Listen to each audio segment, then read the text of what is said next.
Good morning, and welcome to Chapter 54, Daily Reading of Pride and Prejudice and Zombies by Jane Austen and Seth Grahame-Smith.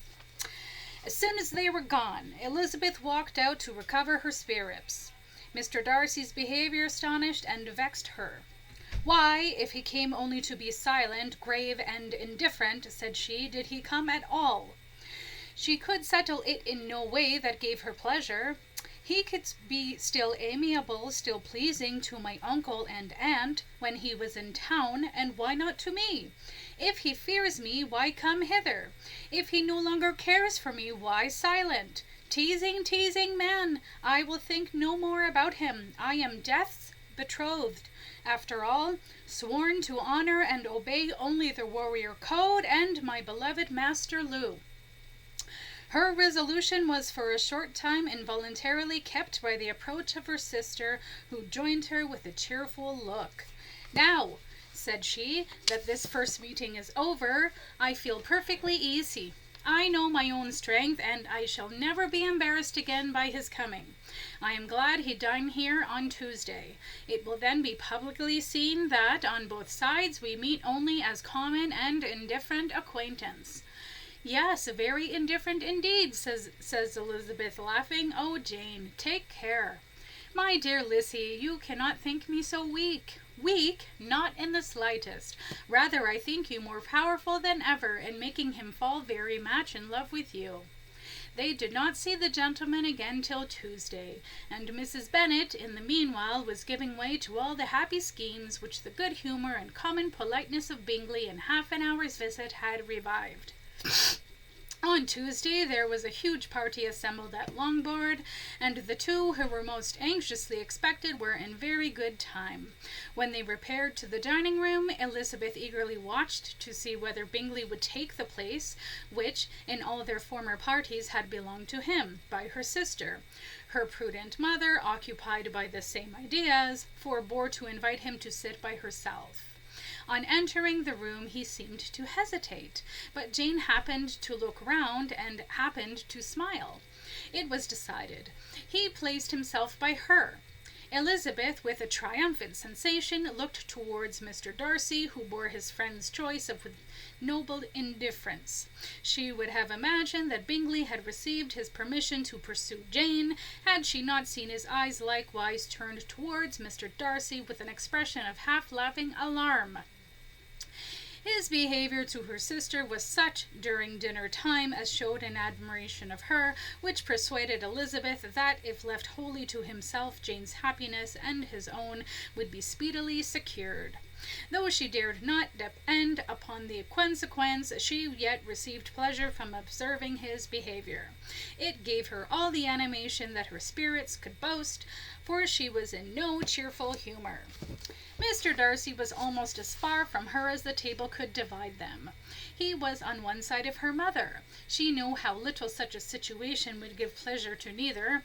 She was not near enough to hear any of their discourse, but she could see how seldom they spoke to each other, and how formal and cold was their manner whenever they did. Her mother's ungraciousness made the sense of what they owed him more painful to Elizabeth's mind, and she would at times have given anything to leap onto the table and administer the 7 cuts of shame in front of Mr. Darcy. To see her pitiful blood drip onto his plate, atonement for her many prejudices against him. She was in hopes that the evening would afford some opportunity of bringing them together, that the whole of the visit would not pass away without enabling them to enter into something more of a conversation than the mere ceremonious salutation at ending his entrance. Anxious and uneasy, the period which passed in the drawing-room before the gentleman came was wearisome and dull to a degree that almost made her uncivil. She looked forward to their entrance as the point on which all of her chance of pleasure for the evening must depend. "If he does not come to me then," said she, "I shall give him up for ever, and shall never again divert my eyes from the end of my blade." The gentleman came, and she thought he looked as if he would have answered her hopes, but, alas! the ladies had crowded round the table where Miss Bennet was making tea, and Elizabeth pouring out the coffee in so close a confederacy that there was not a single vacancy near her which would admit of a chair. Darcy walked away to another part of the room. She followed him with her eyes, envied everyone to whom he spoke, had scarcely patience enough to help anybody to coffee, and then was enraged against herself for being so silly. A man who has been refused with foot and fist! How could I ever be foolish enough to expect a renewal of his love? Is there anyone among the sex who would not protest against such a weakness as a second proposal to the same woman? He should sooner make an offer to a zombie. She was a little revived, however, by his bringing back the coffee cup himself, and she seized the opportunity of saying, "Is your sister at Pemberley still?" "Yes, she will remain there till Christmas." "And quite alone? Have all her friends left her?" "All but the servants and her personal guard." She could think of nothing more to say, but if he wished to converse with her, he might have better success.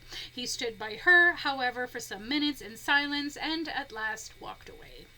When the tea things were removed and the card tables placed, the ladies all rose, and Elizabeth was then hoping to be soon joined by Mr. Darcy, when all her hopes were overthrown by seeing him fall a victim to her mother's voracious recruitment of crypt and coffin players. She now lost every expectation of pleasure. They were confined for the evening at different tables, and she had nothing to hope but that his eyes were so often turned towards her side of the room as to make him play as unsuccessfully as herself.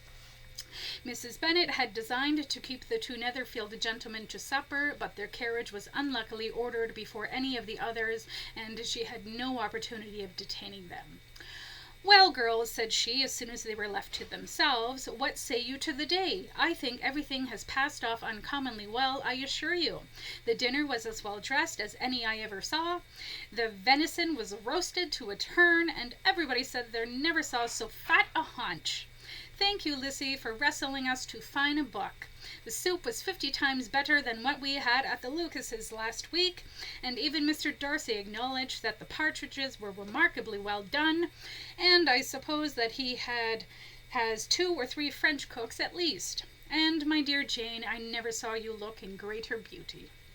Mrs. Bennet, in short, was in very great spirits. She had seen enough of Bingley's behaviour to Jane to be convinced that she would get him at last, and her expectations of advantage to her family, when in a happy humour, were so far beyond reason that she was quite disappointed at not seeing them there again the next day to make his proposals.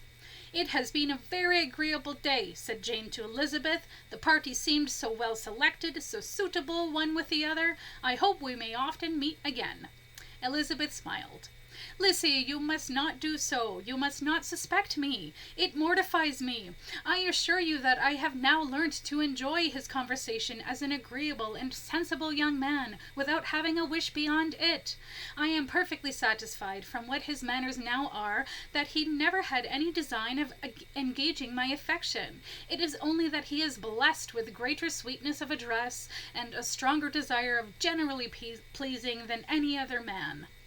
"You are very cruel," said her sister. "You will not let me smile, and are provoking me to it every moment. I have half a mind to force a profession of love from you.